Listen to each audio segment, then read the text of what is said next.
Setelah pihak Basuki Cahayapurnama mencabut upaya banding, hal serupa juga dilakukan Jaksa Penuntut Umum yang ikut mencabut pengajuan banding atas putusan Hakim Pengadilan Negeri Jakarta Utara.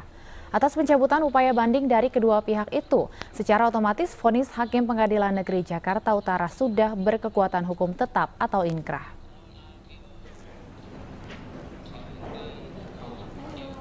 Jaksa Penuntut Umum kasus penodaan agama dengan terdakwa Basuki Cahayapurnama mencabut banding atas putusan majelis hakim. Status Ahok kini telah resmi menjadi narapidana. Juru bicara Pengadilan Negeri Jakarta Utara, Hasoloan Sianturi, membenarkan telah menerima berkas pencabutan banding dari Kejaksaan Negeri Jakarta Utara Selasa lalu. Namun dalam surat pencabutan banding tersebut tidak tertera alasan pencabutan. Nantinya berkas pencabutan akan dikirim ke Pengadilan Tinggi DKI Jakarta untuk disikapi lebih lanjut setelah berkas pencabutan juga diinformasikan kepada kuasa hukum Ahok.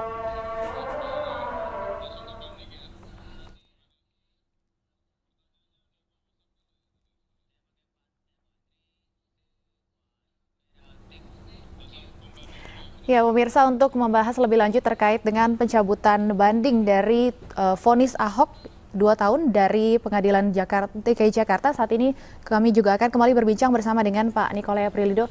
Pak Nikolai, sebenarnya terlebih dahulu apa yang menjadi dasar hukum dari pencabutan banding sendiri? Ya, kita awali dulu, banding merupakan upaya hukum biasa ya.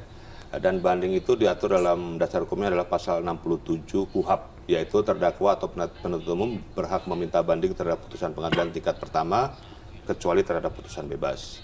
Nah, untuk pencabutan banding itu dasar hukumnya pasal 235 KUHP ayat 1, yaitu selama perkara banding belum diputus oleh pengadilan tinggi, permintaan banding dapat dicabut sewaktu-waktu.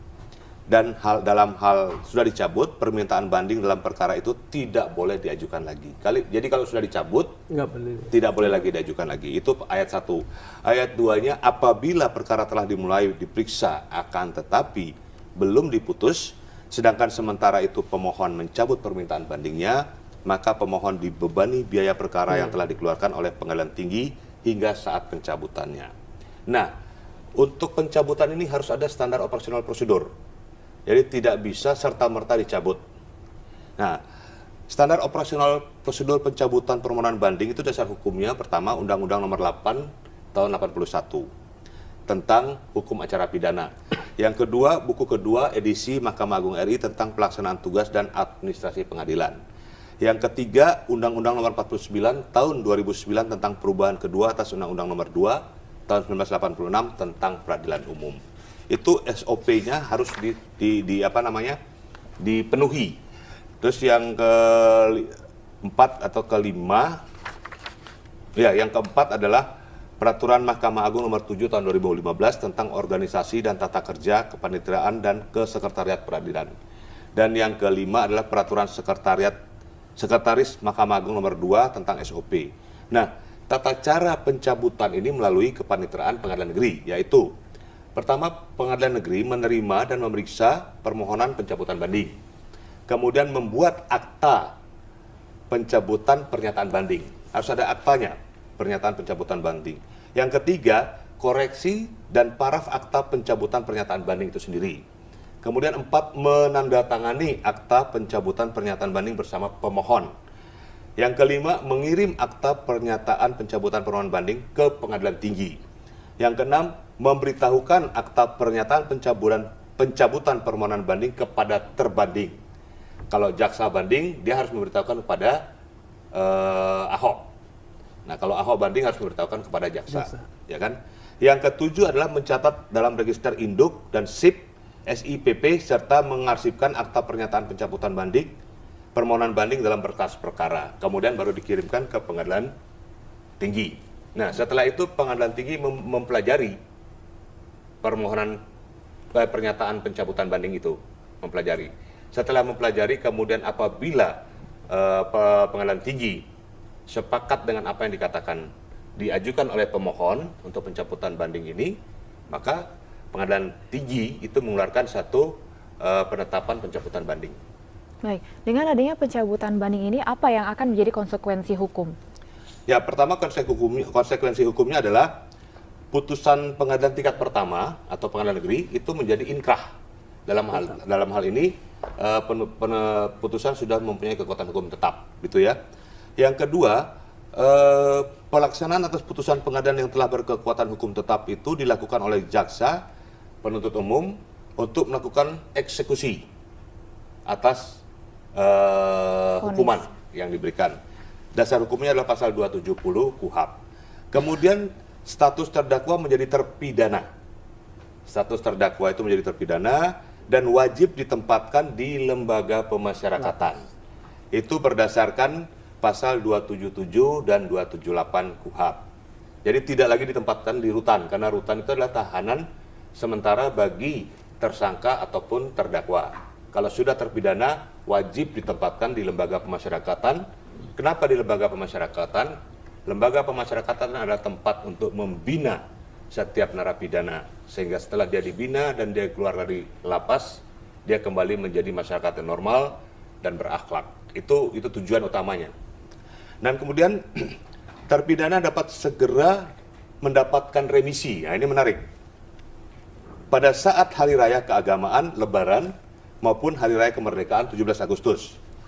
Sehingga masa hukuman berkurang. Nah, kalau dalam hal ini, Basuki Cahayapurnama ketika dia menjalani putusan tetap pengadilan negeri ini, maka dia akan segera mendapat remisi.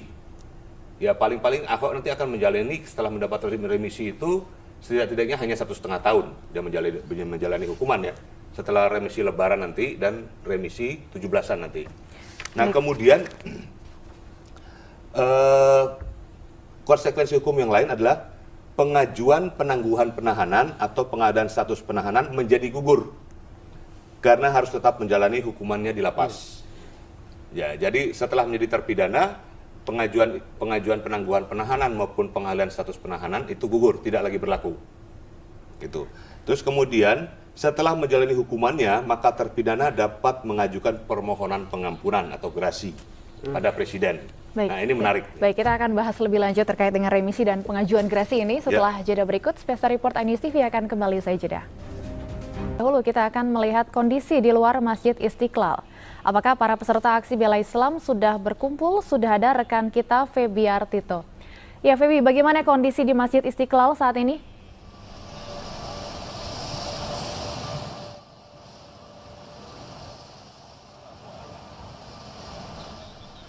Feby, silakan dengan laporan Anda. Stefani, hari ini masa yang tergabung dalam Presidium Alumni 212 akan menggelar aksi yang bertajuk Aksi Bela Ulama 96 yang akan digelar di Masjid Istiqlal, Jakarta Pusat. Dan memang aksi tersebut merupakan sebuah bentuk solidaritas terhadap kasus kriminalisasi ulama serta beberapa tokoh ulama yang saat ini masih menjalani proses hukum di kepolisian. Dan dari pantauan kami juga, Stefani, sejak pagi hari tadi masih belum ramai berdatangan masa peserta aksi yang datang ke Masjid Istiqlal ini. Namun tadi juga sudah ada beberapa massa yang datang dan langsung menuju bagian dalam Masjid Istiqlal.